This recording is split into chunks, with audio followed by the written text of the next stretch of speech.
Him, a bold, disturbing vision that demands the IMAX screen. Having caught him last night in IMAX, a format I highly recommend for its sheer visual and oral impact, I was disappointed to see the theater nearly empty. This is a film that deserves a much larger audience, as it's far more ambitious and disturbing than its marketing suggests. While superficially about football, Him quickly descends into a brutal examination of athletic injuries, the destructive nature of pushing bodies past their breaking points, and the devastating reality of CT, aesthetic and symbolic layers. Director Justin Tipping establishes a clear, striking aesthetics that is visually stunning. The direction is bold, utilizing infrared visuals, jarring neon lighting, and highly intentional, disorienting strobe effects. What truly elevates the film is its subtle but profound undercurrent of Christianity. Without giving too much away, references from striking desert imagery to a distinct Last Supper scene adds a powerful symbolic layer that ties meaningfully back to the film's title, suggesting a much deeper spiritual or sacrificial commentary than a simple sports horror flick. Performances that shock and ground.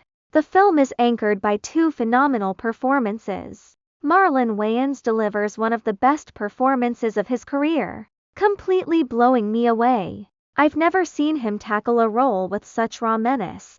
He radiates the presence of a legendary, terrifying football figures and provides unforgettable, screaming moments of intensity. Equally impressive is Tyrek Withers, who grounds the film in his first leading role. He successfully brings an essential innocence and vulnerability to the story, showcasing real acting chops beyond his screen presence. He is certainly an actor to watch. The only misstep in the casting is Julia Fox. While I appreciate her work in other contexts, her avant-garde aesthetic and character felt miscast and unnecessary, often pulling me right out of the narrative. Her role felt like it belonged in a different movie, ultimately distracting from the core themes. A flawed but ambitious final act. The greatest disappointment lies in the last act.